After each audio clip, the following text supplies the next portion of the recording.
Good morning, everybody, and thank you for joining us. I'm Mike Albertson. I'm the Deputy Director here at the Center for Global Security Research. I'm very pleased to welcome back Dr. Annalise Blum, who's going to speak to us today about two recent reports that serve as major milestones in the DoD response to climate change. So Annalise joined us at the beginning of the year as a panelist in our CGSR workshop in January on the national security implications of climate change. And if you're interested in that workshop, you can find the annotated bibliography and the report summary up on our CGSR website. At the time of the workshop, she was affiliated with the American Association for the Advancement of Science's Science and Technology Policy Program. But since that time, Annalise has been appointed as the Senior Advisor for Climate to the Assistant Secretary of Defense for Strategy, Plans, and Capabilities at the U.S. Department of Defense. In that capacity, she leads efforts to integrate climate change into DoD strategic documents, of which there are many going on at the time. So I'm sure Annalise is very busy. By background, she's a hydrologist and environmental engineer. She has a PhD in environmental and water resources engineering from Tufts University, an MS from the University of North Carolina at Chapel Hill, and a BS from Stanford University. So in her new duties, Annalise has served as a catalyst for new thinking about how climate change is shaping U.S. strategic interests.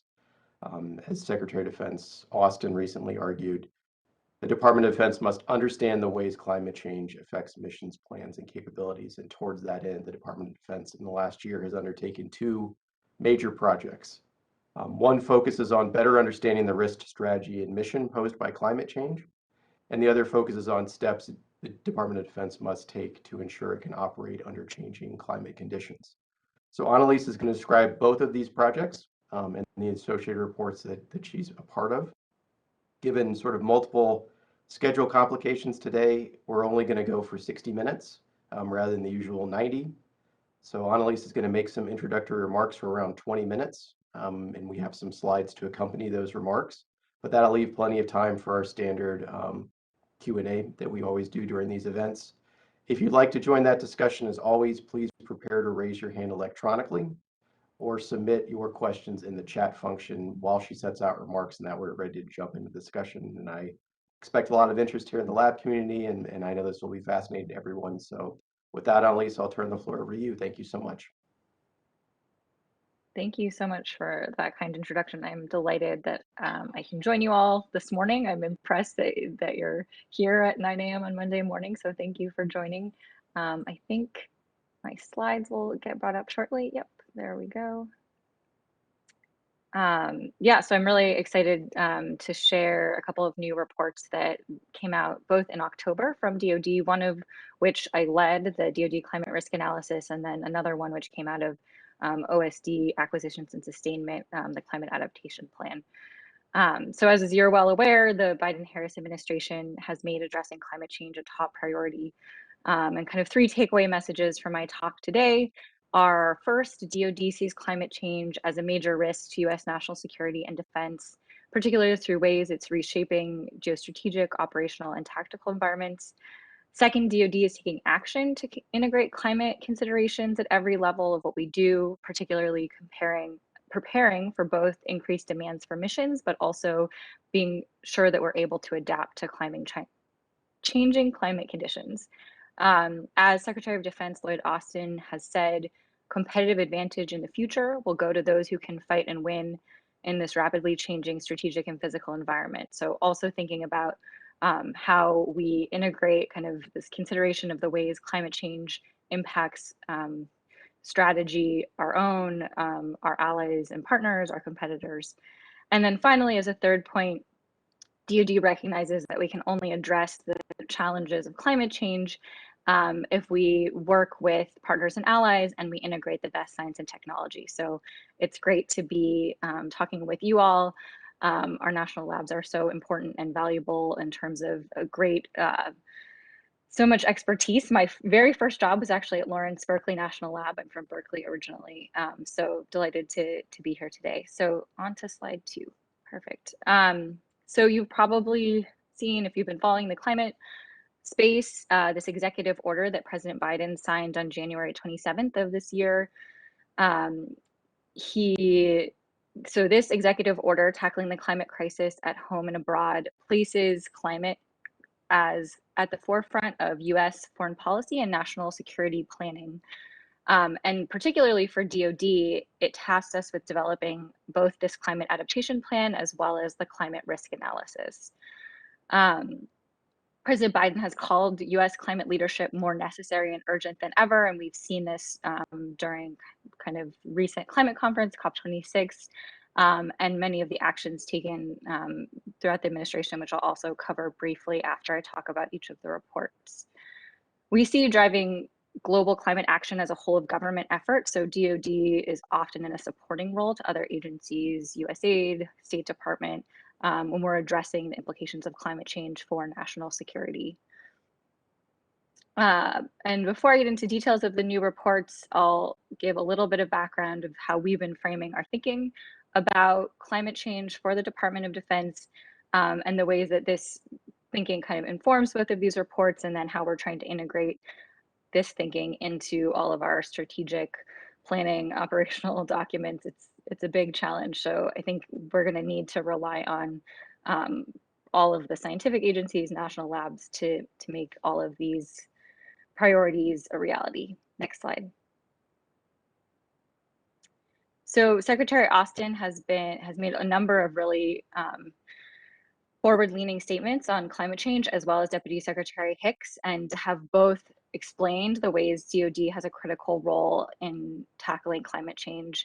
Secretary Austin noted that the climate crisis is a profoundly destabilizing force for the world, and that no nation can find lasting security without addressing the climate crisis. In his March message to the force, Secretary Austin also stated that DoD will elevate climate as a national security priority and integrate climate considerations into department policies, strategies, and partner engagements.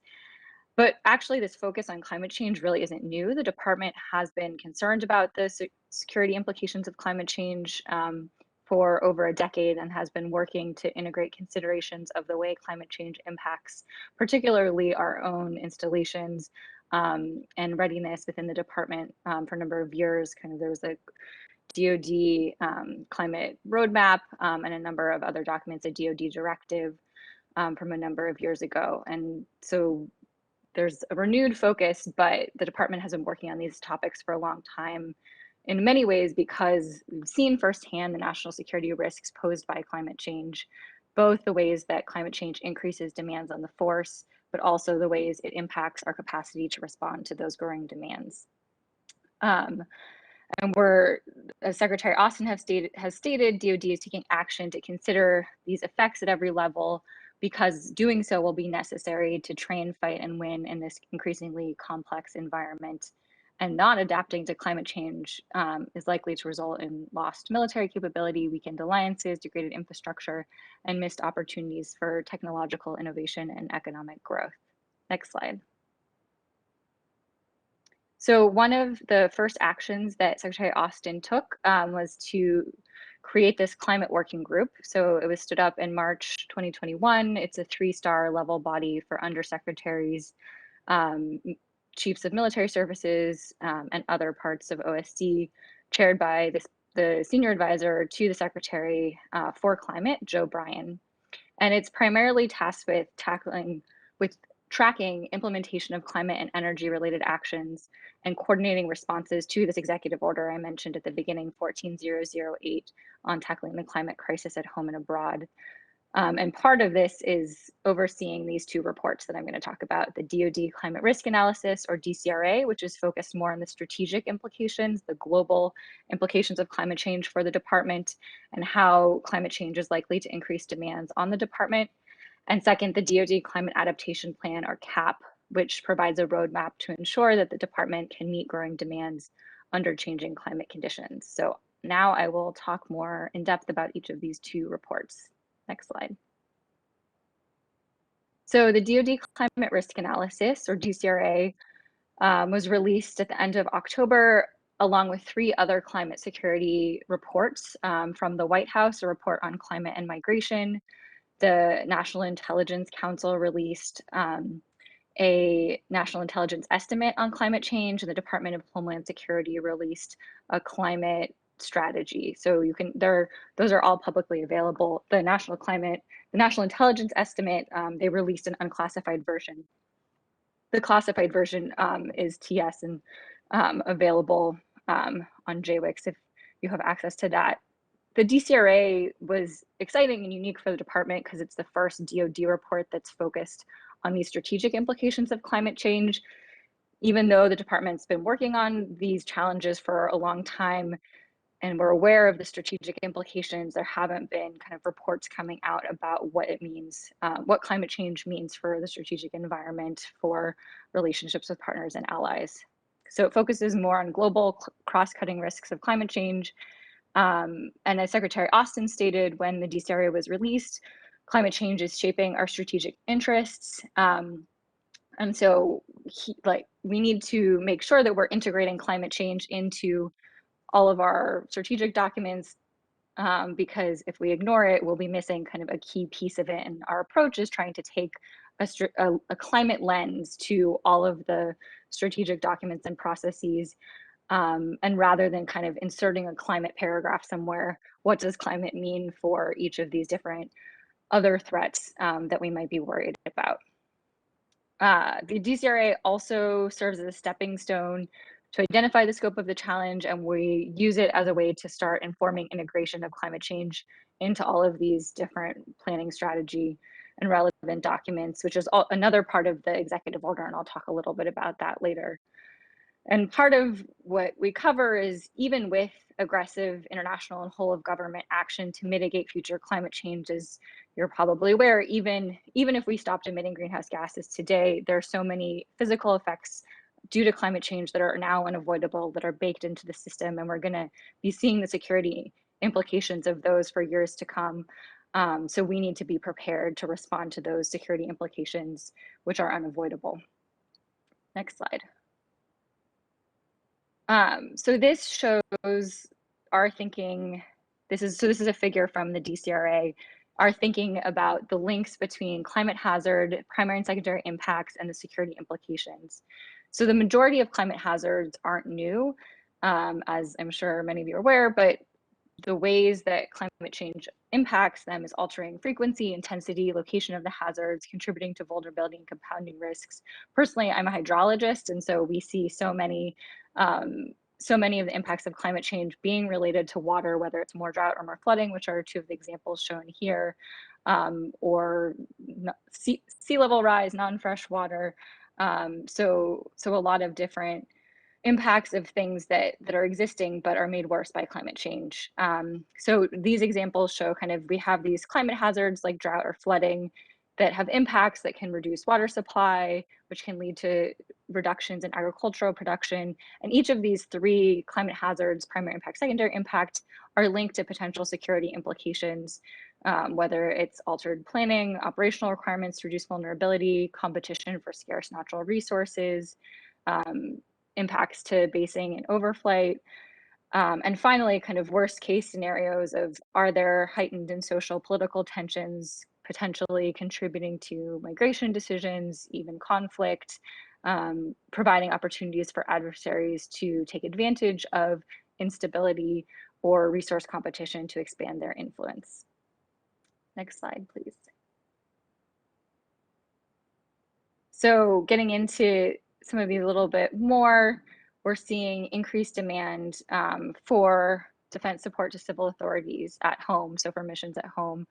The trends for impacts on forces are particularly visible. Fires, California knows all too well. There was not a fire season when I was growing up in Berkeley that I remember anyway, and kind of the trends in fire are causing great demand for National Guard and active duty response. And the top general in the National Guard said in June, there's no wildfire season anymore. It's really a fire year now. And in fact, in the last 5 years, we've gone from about 1,400 personnel days for US National Guard members to respond to fires to, in this year, 176,000 personnel days spent on firefighting. So we're seeing these big increases, the security implications of climate change and increasing demand on the force to respond. Next slide, please. And so we're also, in addition to increasing demand at home, abroad as well, humanitarian assistance and disaster relief. So when I was a AAAS Science and Technology Policy Fellow, until I started my new role in June, I worked in the Stability and Humanitarian Affairs Office. That is the OSD office that helps work with USAID to provide humanitarian assistance, disaster response to a number of countries. So DoD often plays a supporting role when requested by USAID, providing logistics, moving people or supplies. Here are a couple of examples of times that DoD has supported relief operations in recent years in Central America through the US Southern Command, responding to Hurricanes Ida and Iota, and in 2017, Irma and Maria. And so we're expecting and seeing, as these disasters increase with climate change, DoD being called upon more and more often to respond.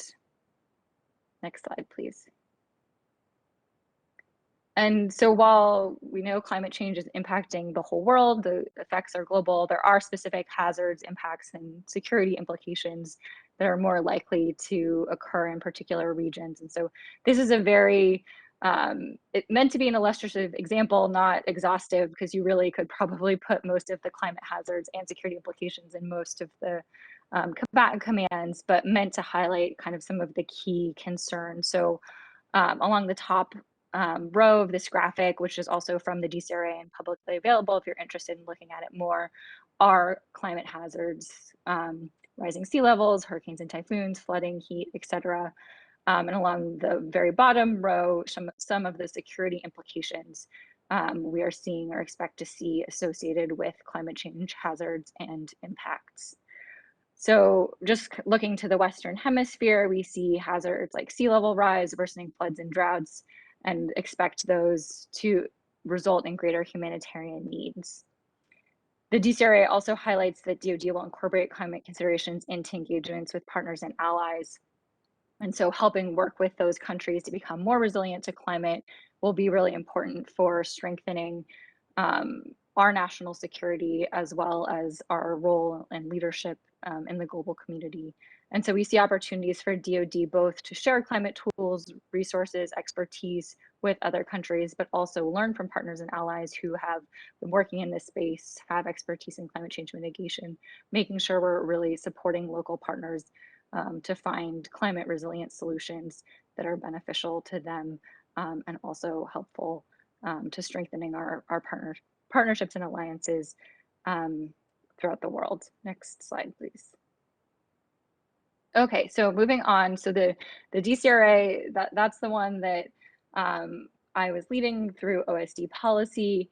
The Climate Adaptation Plan, which is another requirement of this executive order in the 200 series, was led by Office of the Secretary of Defense, Acquisitions and Sustainment, the Deputy Assistant Secretary of Defense for Energy and Environmental Resilience.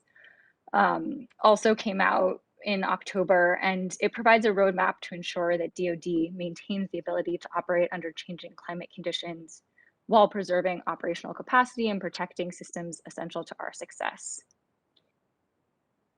The idea is that greater integration at the front end of department processes will ensure we build climate resilience into plans for installations and operations. And the document highlights how climate change adaptation will align with and support the department's warfighting requirements. DoD is adapting installations and equipment to ensure that we can operate under changing climate conditions, and we've been doing this for a number of years, preserving operational capacity, enhancing and protecting natural and man-made systems essential to the department's success. And the idea behind the CAP is that every element within DoD will consider appropriate ways to align their work to the initiatives and activities in the CAP. So there's this quote from the CAP at the bottom: no portion of the department, not a service, command, or an activity can opt out of the requirements to adapt to a changing climate. Next slide, please. So here's a graphic. I know this is a little small, so I recommend that I think if you Google DoD Climate Adaptation Plan, it should pop up right at the top, so you can look at this in more detail at your leisure. But the idea is that we both need to do mitigation to avoid unmanageable climate impacts while simultaneously taking adaptation measures to manage unavoidable climate impacts. Sorry, did I say that right? Mitigation to avoid unmanageable, yep, and adaptation, manage unavoidable.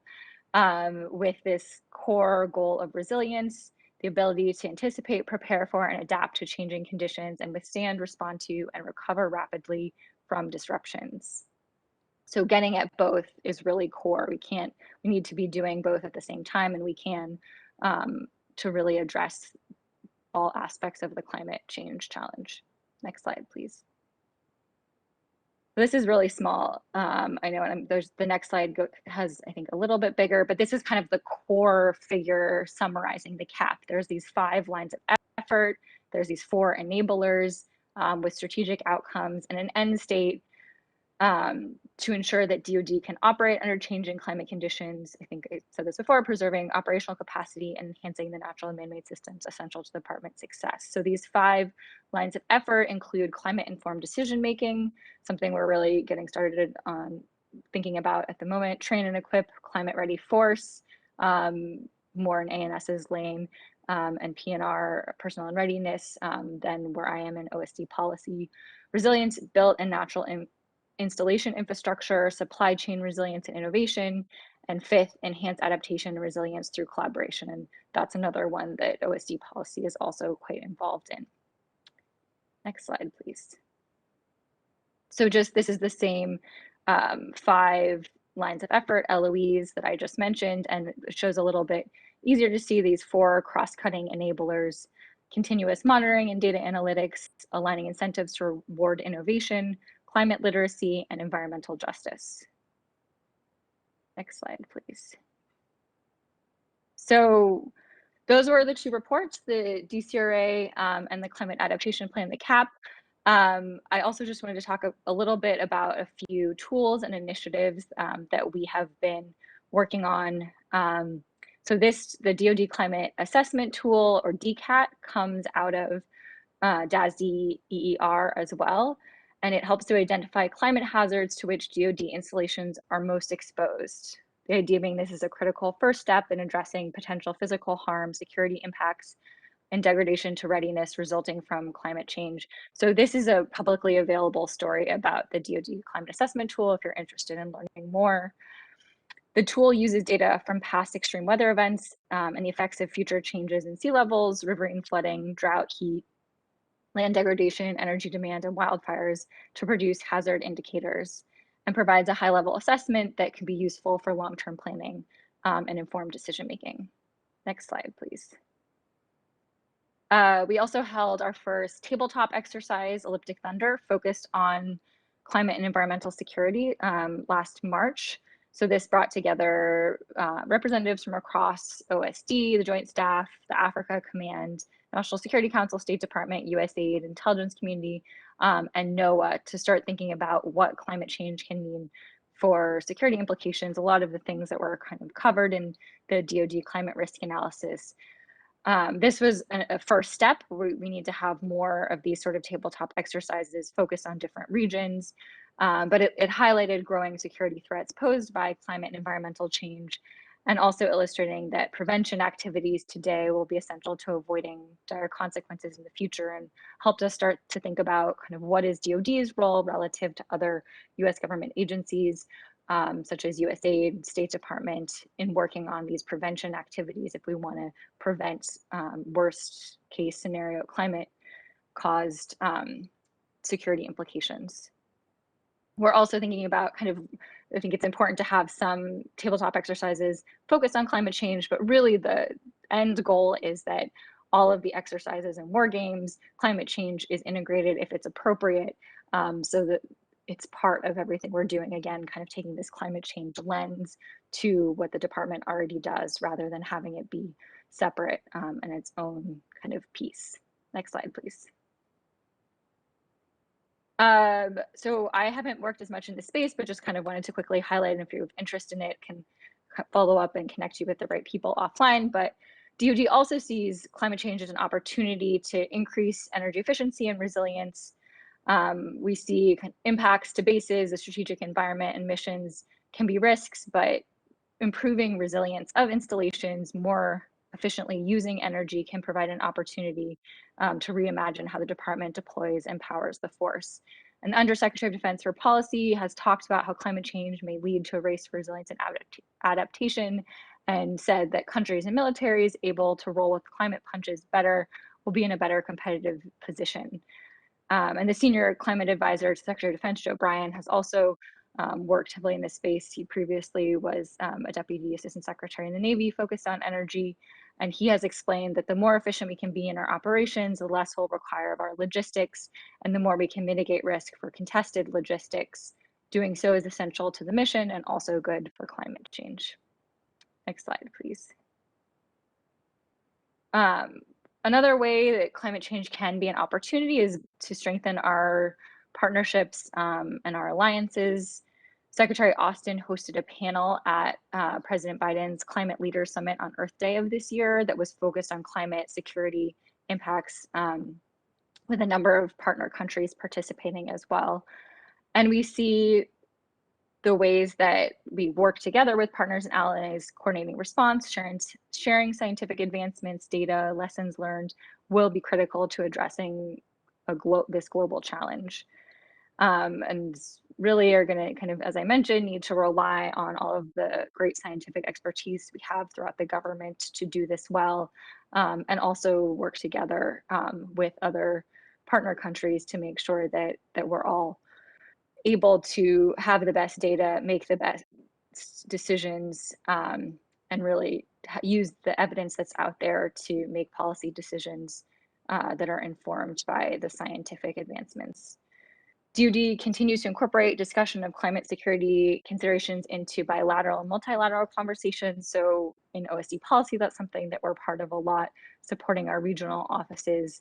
And so when we talk to other countries, we make sure that we're bringing up climate change and looking for ways that we can work together to increase resilience of ourselves, of those other countries, and strengthen these alliances and partnerships while working closely with state and USAID colleagues and other agencies within the US government. Next slide, please. So as I mentioned, this is a third figure from the DCRA. So my main challenge now that the DCRA is done is figuring out how we start integrating climate change considerations across all of our strategic planning processes, operations documents. This is also within the same executive order. So the DCRA was section 103C. I checked that one off. Now we're on to 103D. And this is a list of documents that we pulled together as core ones that we need to be targeting for integration of climate change. Right now, we're working closely on national defense strategy, as you're probably aware, but a number of other core strategic documents, and figuring out what does it mean to take a climate lens to these? Where is consideration of climate change necessary, appropriate? Maybe not everywhere, but almost all, as the Secretary has said, and within the CAP, climate change touches upon so much of what the department does. And so figuring out how to integrate that in a way that really gets at making sure that we're considering the climate implications so that we can be prepared to be ready for them is a challenge. And we have a progress report due to the National Security Council in January coming up quickly, just to keep us on our toes and making sure that we're integrating across all of these documents. And something that we're still working on is how do we integrate the best science in a way that meets specific needs at the right spatial and temporal scales? How do we kind of get a more standardized approach to doing so? As highlighted by the CAP, how do we increase climate literacy across the department? We really want to make sure that people understand how climate change touches their equities and their work, because that's the only way we're going to be able to kind of keep this going.